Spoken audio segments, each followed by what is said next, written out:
All right, rebuttal. All right, so no terrorist attacks in recent years have ever been shown to be caused by illegal immigrants. And also, you mentioned San Bernardino. The main orchestrator of that was born in Chicago, so he wasn't even an immigrant. I mean, his wife was, but she basically didn't really do anything in the entire attacks. That was a complete lie, 100% lie. They're just, like, he was referencing 4 centuries ago. America didn't exist 4 centuries ago, so I don't know if he's not taking this seriously or what, but... Also, when you said about how, excuse me. Please? Also, when you said it reduced crime by 10 to 15% in the first year, that's because the population wasn't increasing. It doesn't mean it was the immigrants' fault. The population increases, and that means the crime rate goes up. Can you please quiet down now? All right, 45 seconds, point 3. How many of those seconds were Aiden's? Ooh, I'd say at least 10. Okay, please do not make this a personal attack. That's one of the rules. Okay. Immigration is beneficial because taking in immigrants positively reflects American character. America takes pride in being a free nation and a melting pot. If we start turning away immigrants, it goes against our character and makes other countries not look up to us as a powerful nation made up of people from all around the world. Allowing immigration demonstrates that we are world power because people choose to move to America instead of staying in their insipid home countries. Source F says that an immigrant should simply be allowed to go about his business in the theoretical land of the free. If citizens of other countries want to come to America, get a job, and start a new life, they should be able to. It would be indolent and unwise of us not to let immigrants into our country. The American culture has always been shaped by immigration, as it was colonists who came over from England who founded the country. We should not be calling people illegal as it is un-American. Taking immigrants is beneficial to America because it demonstrates the American character. 1 minute. Rebuttal. All right. So you say that America has been a melting pot. I would argue and say that it has actually been more of a salad bowl. Because if you look back and you can see all of these immigrants flowing into the cities and making their own little communities, such as Little Italy, Chinatown, and then you can see that they're alienating our own people as immigrants come in and they can stay in luxury hotels and nice houses while our veterans are on the streets, living in poverty and squalor. Okay, 37 seconds. Point 3. Con.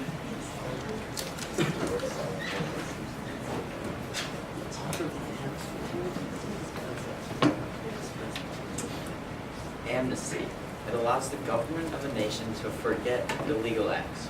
Illegal immigrants have begun to take advantage of this policy by committing crimes and immigrating to the United States as they know Congress will grant them amnesty. Now, how does this seem fair for those who have begun or completed the long, monotonous process of gaining American citizenship? It isn't fair. The government is favoring criminals over true immigrants who want to follow the legal process. Not only are they granted citizenship unfairly, but also the majority of these immigrants also require assistance from government welfare. This could cost trillions of dollars over their lifetime. Amnesty also adds illegal criminals to the job market, in which the unemployment rate is already high enough. But not only do they take jobs from American citizens, they have deflated wages, and the majority of these illegal immigrants do not even keep their funds within the United States. Source E. Therefore, funds are not being put back into the American economy, but being distributed to other nations' markets. Some may argue that before someone crosses into the United States, they are outside the jurisdiction of the United States government, so they cannot actually violate a congressional statute. Can they? That's a question for you. But by deciding that they can't violate a congressional statute outside the U.S., then you leave the country open to all kinds of people: murderers, rapists, drug dealers, and others. By promoting amnesty, then you are encouraging people to commit illegal crimes knowing they have a backup place to go, where they will be granted amnesty and can start over without punishment. The United States should form an alliance with other countries in which they send back these alienated immigrants to be prosecuted for the crimes in which they committed. Amnesty not only doesn't negatively affect the culture, but it also punishes legal immigrants gives the opportunity for more crime, and decreases the benefits of being American. 1 minute, 52 seconds. Rebuttal? All right, so you mentioned that they take our jobs. The Cato Institute Center for Trade Policy conducted a study in 2011 which showed that there would not be a correlation between removing immigrant workers and creating more jobs or even benefiting the economy at all. They showed that if you remove 2 million immigrants, that would actually decrease the economy, mathematically proven that it would decrease the economy at least in the first 6 months, because immigrants pay taxes and also they have a different skill set than most American workers, which would entirely change the job market. And you're talking about amnesty. Amnesty references immigrants already being here, being made officially legal. Making them officially legal doesn't change them committing crimes. They can do it before or after. It doesn't make a difference. Do you understand what amnesty is? Okay, 48 seconds. Point 4 pro.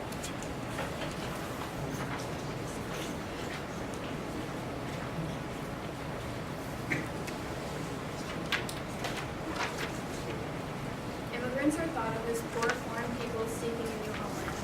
Many are not opulent, but they are looking for a fresh start. Back in the late 1800s, there was a flood of Irish and Chinese immigrants coming into the United States. When all of these immigrants were coming in, there were thoughts of building a transcontinental railroad. With the intense need of jobs to build the railroad, immigrants stepped up to the plate.